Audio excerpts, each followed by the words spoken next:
सतगुरुदेव की जय। बंदी छोड़ कबीर साहिब जी की जय। बंदी छोड़ गरीबदास जी महाराज जी की जय। स्वामी राम देवानंद जी गुरु महाराज जी की जय हो।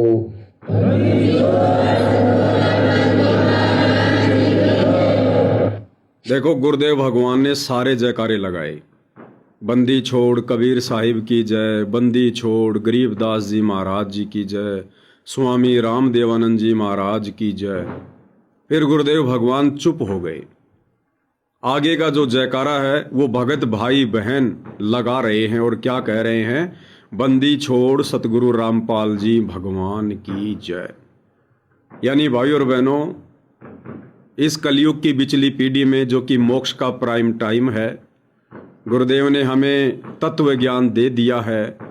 अब यदि हमने पतिव्रता धर्म पर रहकर भक्ति नहीं की तो आप और हमारी आत्मा का कल्याण नहीं हो सकता। पतिव्रता धर्म क्या है? पतिव्रता पद क्या है? केवल एक गुरु, इसके अलावा और कोई नहीं, चाहे कोई भगवान क्यों ना आ जाए। यदि एकमात्र भगत ने वर्तमान की कलयुग की बिचली पीढ़ी में जयकारा लगाना है तो केवल अपने पूज्य गुरुदेव भगवान का। यदि एकमात्र किसी महापुरुष को दंडवत प्रणाम करना है इस कलयुग की बिचली पीढ़ी के भगत ने तो केवल अपने पूज्य गुरुदेव भगवान को। इसके अलावा ना किसी का जयकारा लगाना है और ना किसी को दंडवत करना है, क्योंकि जयकारा लगाना और दंडवत करना ये उसकी पूजा करने में आता है। और पूजा हमने केवल अपने एक इष्ट की करनी है, परम अक्षर ब्रह्म की करनी है। और साध संगति से जुड़कर हम भगत भाई बहनों को बखूबी ये समझ में आ गया है कि पूरे विश्व का एकमात्र इष्ट देव, आराध्य देव और पूज्य देव सिर्फ और सिर्फ सतगुरु रामपाल जी परमेश्वर हैं। हाँ, बाकी समाज को 2028 के आसपास समझ में आने लग जाएगी, लेकिन जो विशेष आत्मा है जिनको परमेश्वर ने साथ संगति से जोड़ा हुआ है, उन आत्माओं को समय रहते बात समझ में आ चुकी है। भाई और बहनों, परम पूज्य परमेश्वर सतगुरु रामपाल जी ये स्वयं साक्षात परम ब्रह्म परमात्मा है। इनके ऊपर कोई नियम लागू नहीं है, कोई मर्यादा इनके ऊपर लागू नहीं है, कोई भी कर्म इनके ऊपर लागू नहीं है। ये तो केवल इस काल लोक में आकर परमात्मा आप और हमें समझाने के लिए एक गुरु शिष्य परंपरा का निर्वाह करते हुए परमात्मा हर किसी की जय बोल देते हैं। एक सामान्य से प्राणी को परमात्मा अपना मुंह बोला गुरु धारण करते हैं, फिर उन्हें गुरुदेव गुरुदेव, भगवान भगवान, परमात्मा परमात्मा कहकर पुकारते हैं, केवल आप और हमें यह समझाने के लिए कि एक शिष्य का अपने गुरुदेव के प्रति कैसा भाव होना चाहिए, शिष्य के हृदय में गुरुदेव के प्रति कैसी असीम श्रद्धा होनी चाहिए। अन्यथा सतगुरु रामपाल जी के ऊपर कोई नियम, कोई मर्यादा, कोई कानून लागू नहीं है, क्योंकि ये सारी सृष्टि के परमात्मा है, पूरी कायनात को रचने वाला भगवान है। ये अपनी एक वाणी में परमात्मा हमें सजग करते हैं कि शिष्य पूजय गुरु आपना और गुरु पूजय सब साध, कहे कबीर उन दोनों का मता बड़ा अगाध। शिष्य के लिए गुरु ने क्या आदेश दिया है? शिष्य पूजय गुरु आपना, यानी एक शिष्य ने, उस तत्वज्ञानी शिष्य ने जिसको समझ में आ जाता है, उसने केवल एकमात्र अपने गुरु की ही पूजा करनी होती है। शिष्य पूजय गुरु आपना और गुरु पूजय सब साध। और गुरु वो सबकी पूजा करेगा, सबका जयकारा लगाएगा, सबको दंडवत करेगा। क्यों? क्योंकि वो हमें ज्ञान समझाता है। वो अनेक संतों की, महापुरुषों की वाणियों का हवाला देकर हमें अध्यात्म का पाठ पढ़ाता है। गुरु के ऊपर कोई मर्यादा नहीं होती है, कोई कानून नहीं होता है। गुरु ने मोक्ष प्राप्त नहीं करना होता है, क्योंकि जो गुरु हमें मिले हैं, यथार्थ 13वें कबीर पंथ के संचालक, ये स्वयं मुक्ता हैं। ये काल के बंधन में नहीं रहते, ये अकाल मूर्त है। इसलिए इन्हें किसी भी प्रकार की भक्ति मर्यादाओं में रहने की आवश्यकता नहीं होती है।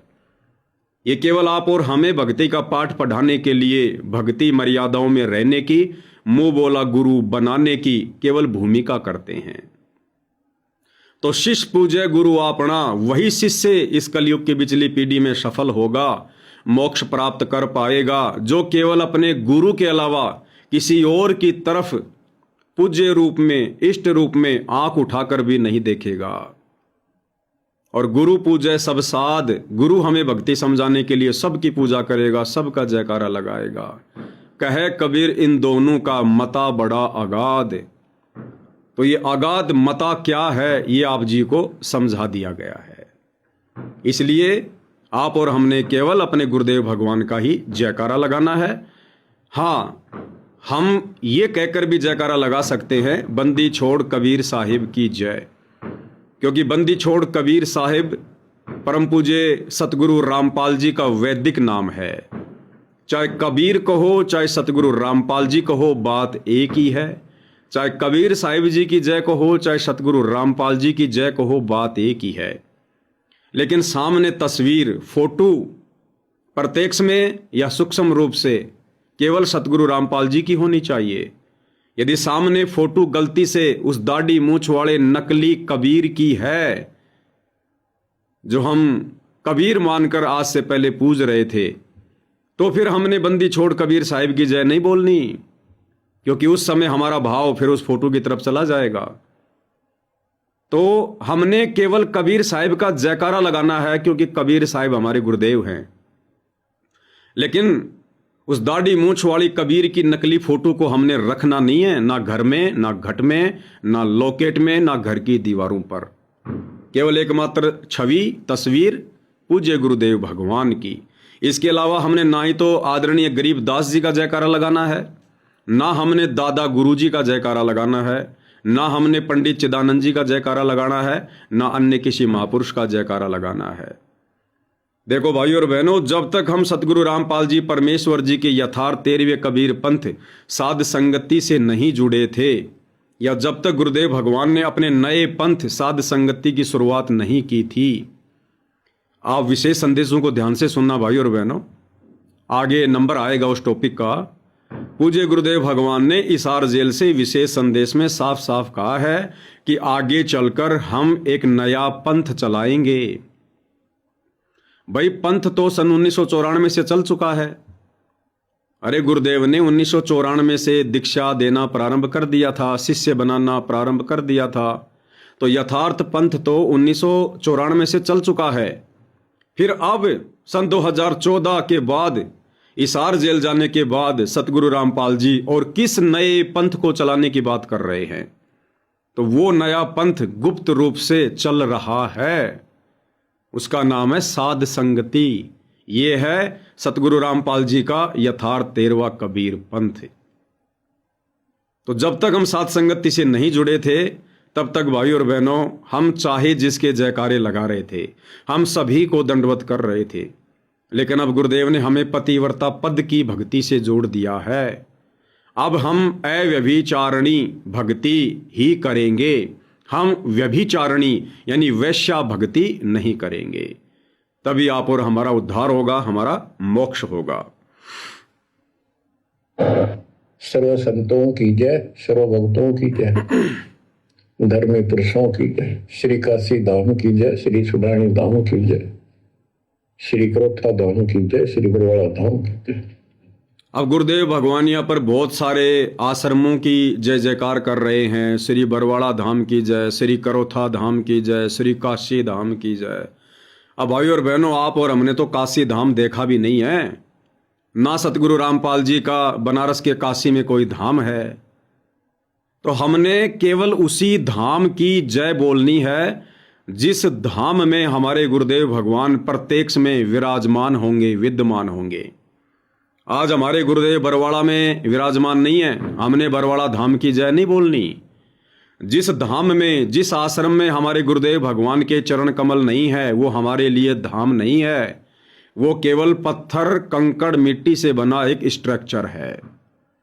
तो जब हमारे पूज्य गुरुदेव भगवान हिसार जेल से अपने मिशन को पूरा करके आ जाएंगे, वे चाहे हरियाणा के किसी धाम में रहो या हरियाणा से बाहर किसी धाम में रहो, जिस धाम में गुरुदेव भगवान रहेंगे, यदि हम जयकारा भी लगाएंगे तो केवल उसी धाम का लगाएंगे।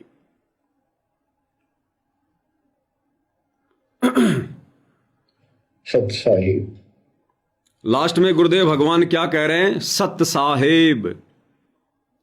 भाई और बहनों, ध्यान रखना, यदि हमारा कोई भगत भाई हमें सत साहिब कहता है तो हम भी बड़े प्यार से उसको प्रत्युत्तर में सत साहिब कहेंगे। यदि हमारा गुरु हमें सत साहिब कह रहा है तो आप और हमने अपने गुरु को सत साहिब कहने की गलती नहीं करनी है, क्योंकि सत साहिब तो हमारा गुरु स्वयं है। हमने प्रणाम का जवाब प्रणाम में गुरु को नहीं देना चाहिए। यदि गुरुदेव हमें सत साहिब कह रहे हैं तो हमारे पास में दो विकल्प हैं।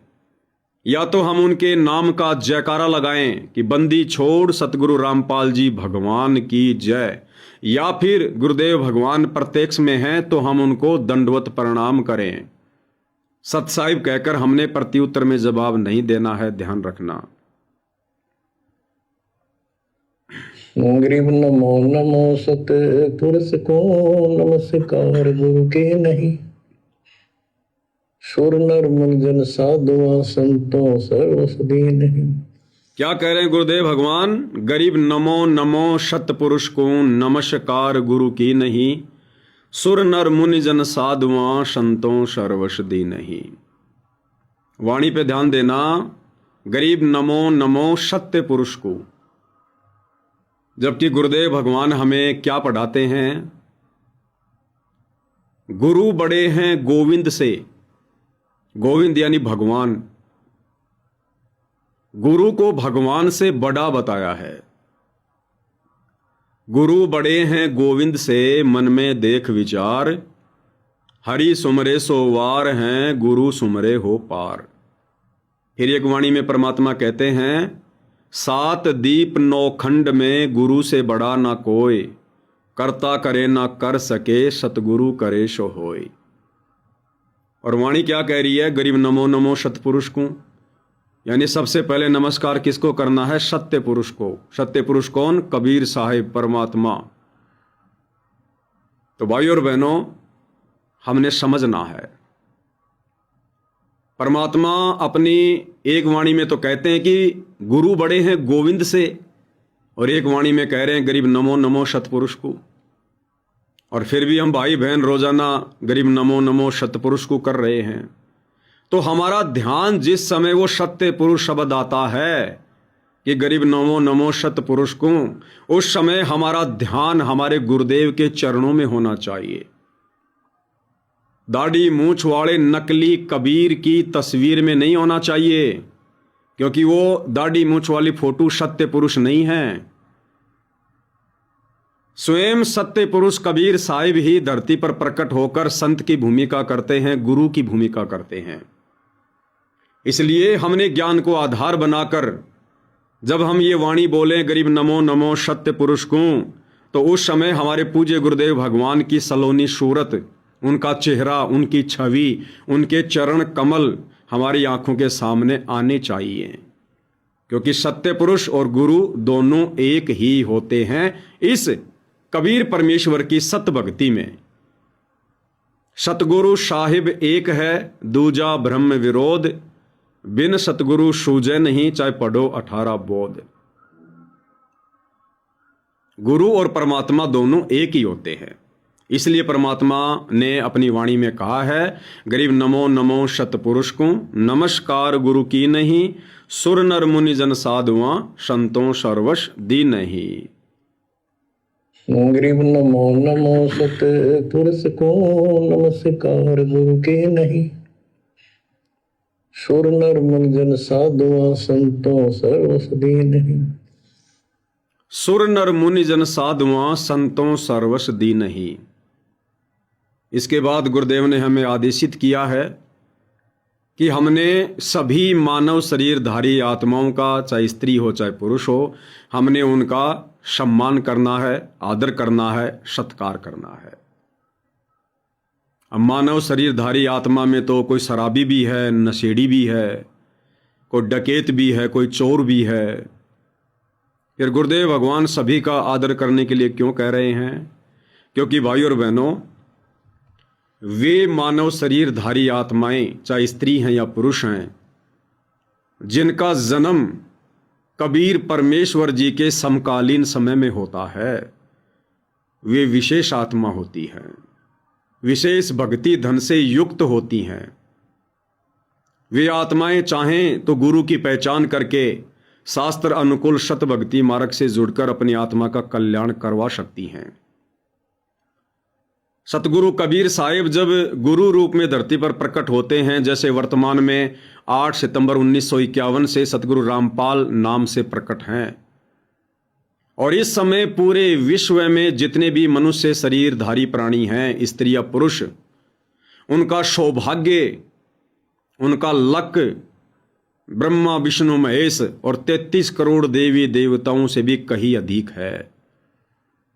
क्योंकि इस पृथ्वी लोक पर मनुष्य जन्म प्राप्त करना ये बेहद मुश्किल है, बहुत मुश्किल है, रेयर है।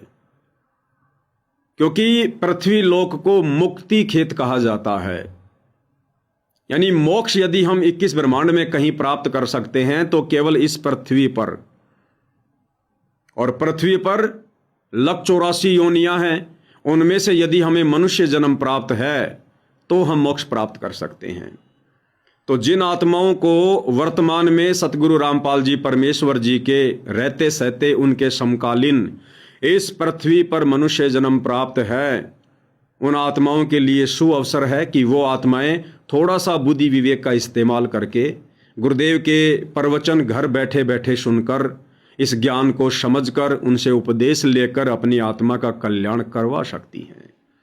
इसलिए परमात्मा ने सभी संतों महात्माओं को और सभी आत्माओं को आदर सत्कार देने के लिए कहा है। और आपने एक सत्संग सुना होगा पूज्य गुरुदेव भगवान के मुख कमल से, जिसमें गुरुदेव भगवान हमें समझा रहे हैं कि बच्चों, जब तुम त्रिकुटी पर जाओगे, त्रिकुटी पर तुम्हारी परीक्षा होगी।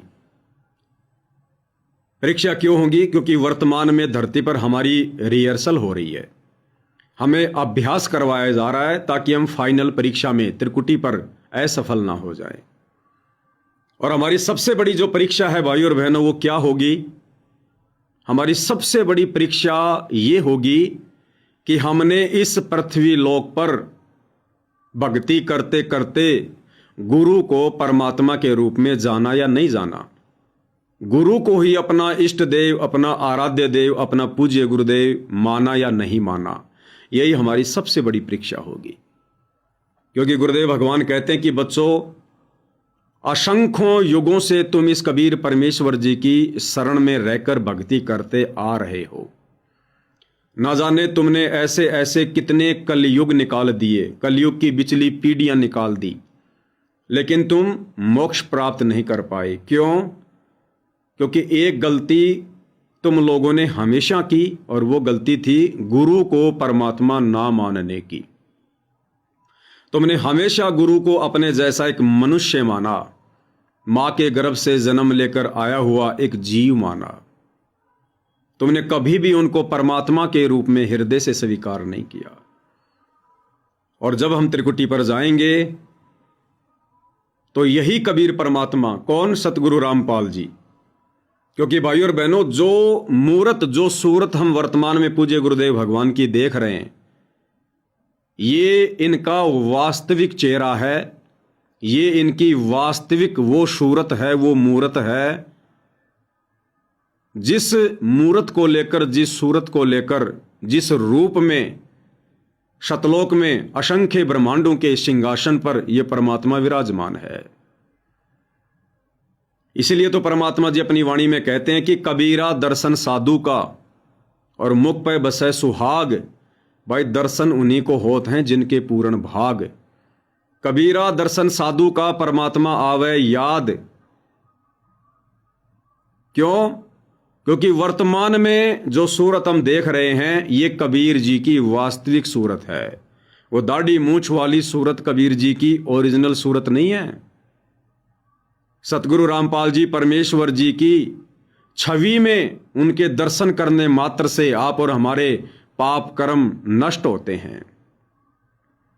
तो ये उनकी वास्तविक मूर्त है, इसलिए कहा गया है। तो गुरुदेव भगवान हमें बताते हैं कि जब तुम त्रिकुटी पर जाओगे वहां तुम्हारी परीक्षा होगी। और परीक्षा कौन लेगा भाई और बहनों? परीक्षा सतगुरु रामपाल जी ही लेंगे। इनके अलावा इनकी हंस आत्माओं को जब तक ये ना चाहें तब तक कोई छू भी नहीं सकता। तो सतगुरु रामपाल जी क्या करेंगे? वहां पर एक लीला करेंगे, एक खेल खेलेंगे। क्या खेल खेलेंगे? इस पृथ्वी लोक पर सतगुरु रामपाल जी ने अपने आप को छुपाकर और एक दाढ़ी मूछ वाली कबीर की समझे जाने वाली फोटो को कबीर भगवान बताकर अपना ज्ञान प्रचार किया। अब ज्यादातर भगत भाई बहनों के दिलो दिमाग में वो दाढ़ी मूछ वाली फोटो ही समा गई है कि कबीर परमात्मा ऐसा है, कबीर भगवान के दाढ़ी मूछ है। ये जो फोटो हम देख रहे हैं ये है कबीर भगवान। तो जब हम त्रिकुटी पर जाएंगे तो सतगुरु रामपाल जी वहां पर एक और रूप बनाएंगे। कौन सा रूप बनाएंगे? यही दाढ़ी मूछ वाला रूप बनाएंगे। यहां तो हम केवल फोटो में देख रहे हैं, और त्रिकुटी पर सतगुरु रामपाल जी अपने रूप के अलावा एक दाढ़ी मूछ वाला रूप और बनाएंगे। जैसा हम लोग देख रहे हैं वर्तमान में इन फोटोओं में, दाढ़ी मूछ है, सिर पर टोपा है, सफेद कुर्ते पायजामे हैं, जो वेशभूषा हम उस फोटो में देखते हैं, सेम टू सेम वैसा ही एक रूप परमात्मा दूसरा बनाएंगे। और उन भगत आत्माओं की परीक्षा लेंगे जिन भगत आत्माओं ने वर्तमान समय में भक्ति करते करते इस स्थूल शरीर में अपने गुरु को ही परमात्मा नहीं माना। देखो, जो आत्माएं वर्तमान में अपने गुरु को परमात्मा मान लेंगी, जैसे साध संगति से जुड़े भाई बहन हैं, सभी ने अपने गुरु को हृदय से कबीर भगवान मान लिया, परमात्मा मान लिया, और उस दाढ़ी मूछ वाली कबीर की समझे जाने वाली बेजुबान फोटो को घर से बाहर निकाल दिया, फाड़ दिया हमने। ना सत्सेवकों के घर में मिलेगी, ना उनके घट में मिलेगी, ना उनके लॉकेट में मिलेगी। हमें तो उस दाढ़ी मूछ वाली कबीर की नकली फोटो के शौपन भी नहीं आते। तो जिन आत्माओं ने इस प्रकार से यहां पर भक्ति शुरू कर दी, उन आत्माओं को परमात्मा त्रिकुटी पर लेकर नहीं जाएंगे। उन आत्माओं को परमात्मा इन कमलों से नहीं निकालेंगे। उन आत्माओं को परमात्मा काल के 21वें ब्रह्मांड में नहीं लेके जाएंगे। उन आत्माओं को परमात्मा अक्षर पुरुष के लोक में नहीं लेके जाएंगे। भंवर गुफा से लेकर नहीं जाएंगे, मान सरोवर पर लेकर नहीं जाएंगे। तुम कर दो पल में पार हो जा रजा तेरी। परमात्मा उन अपनी विशेष आत्माओं को, जो आत्मा यहीं पर साध संगति से जुड़कर दिलो दिमाग से, ज्ञान आधार से अपने गुरु को ही ओरिजिनल कबीर मान लेगी, उन आत्माओं को परमात्मा बाईपास ले जाएगा। यानी हमारा अगला पैर सीधा सतलोक में होगा। हमें परमात्मा इस झंझट से लेकर नहीं जाएगा। शरीर के कमलों से फिर त्रिकुटी पर परमात्मा उन भगत भाई बहनों को लेकर जाएगा जिन भगत भाई बहनों ने वर्तमान समय में भक्ति करते करते गुरुदेव के इतने सत्संग करने के पश्चात, इतने संकेत करने के पश्चात, इतना समझाने के बाद और इतने साथ संगति के माध्यम से वीडियो बनवाकर संगत में वायरल करवाने के बाद भी जो भाई बहन वही नादानी करेंगे, अपने गुरु को मानुष मानेंगे, अपने गुरु को कबीर जी का दास मानेंगे, उनकी परमहंस आत्मा मानेंगे, कबीर का अवतार मानेंगे, अपने गुरु का अवतरण दिवस मनाएंगे, जन्मदिन मनाएंगे, और दाढ़ी मूछ वाली कबीर की नकली फोटो को भगवान मानकर कबीर प्रकट दिवस मनाएंगे, अपने गुरु का बोध दिवस मनाएंगे। जिनके घरों में दाढ़ी मूछ वाले कबीर की फोटो होगी, जो दाढ़ी मूछ वाली कबीर की फोटो को दंडवत करते हैं, जयकारा लगाते हैं, उन तमाम आत्माओं को परमात्मा इन कमलों से लेकर जाएगा, फिर त्रिकुटी पर लेकर जाएगा, क्योंकि उन आत्माओं को परमात्मा ने फैल करना होता है। तो वहां पूज्य गुरुदेव भगवान फिर एक और रूप बनाएंगे, दाढ़ी मूछ वाली उस फोटो जैसा, और उस भगत के सामने आकर खड़े हो जाएंगे। उस भगत को यही लगेगा कि और कोई नहीं है, बस मैं अकेला हूं, और सामने देखो गुरुजी खड़े हैं, कबीर भगवान खड़े हैं। और ऐसी प्रत्येक भगत की परीक्षा होगी, प्रत्येक की ऐसे होगी। जैसे आपने सुना होगा ना गुरुदेव के सत्संग में कि जब रविदास जी से एक राजा की रानी ने दीक्षा ले ली थी, और जब उसने भंडारा कराया तो अपने गुरुदेव को बुलाया, रविदास को। वहां पर 700 ब्राह्मण भी थे। तो जब ब्राह्मणों ने देखा कि यहां पर तो ये रविदास बैठा हुआ है, उस समय जातिवाद चरम सीमा पर था, तो ब्राह्मणों ने मना कर दिया कि रानी, हम तेरे भंडारे में भोजन नहीं करेंगे, क्योंकि यहां तूने अछूत को बैठा रखा है, ये चमार जाति से है, इसको यहां से हटाओ। तो उस समय परमात्मा ने एक लीला की, प्रत्येक ब्राह्मण के साथ में एक रविदास बैठकर भोजन कर रहा है और एक दूसरे को दिखाई नहीं दे रहा।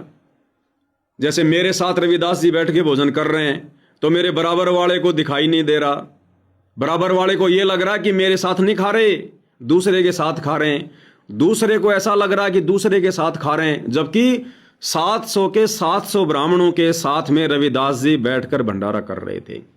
तो ठीक इसी प्रकार जब हम त्रिकुटी पर जाएंगे, इंडिविजुअल हमारी परीक्षा होगी, और उस समय सतगुरु रामपाल जी एक दूसरा रूप बनाएंगे, दाढ़ी मूछ वाले नकली कबीर का, और प्रत्येक भगत को ऐसा लगेगा जैसे मैं अकेला खड़ा हूं, सामने गुरुजी हैं और कबीर भगवान हैं। अब उस समय हम क्या करेंगे? तो जिस नादान आत्मा ने इस धरती पर अपने गुरु को परमात्मा नहीं माना, वो त्रिकुटी पर कैसे मानेगा? क्योंकि क्या कहते हैं गुरुदेव कि स्थूल शरीर छूटने के बाद हम सूक्ष्म शरीर में रहेंगे, और जैसे हमारे आचार विचार स्थूल शरीर में होते हैं, हमारी जो सोच होती है वो ज्यों की त्यों हमारे सूक्ष्म शरीर में बनी रहती है।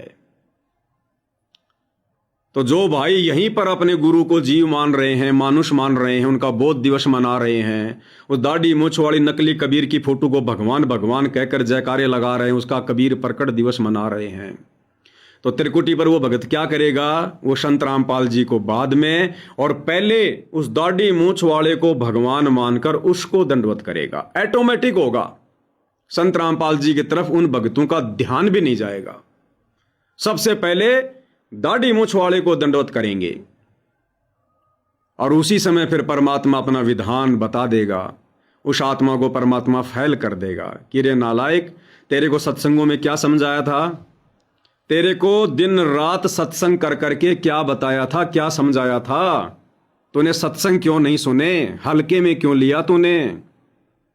और गुरुदेव भगवान फिर ये सत्संग उस आत्मा के सामने सुनाना शुरू कर देंगे। वहां तो ऑटोमेटिक सिस्टम होता है भाई और बहनों, को स्पीकर की जरूरत नहीं पड़ती है, ऑटोमेटिक आकाशवाणी चल पड़ेगी।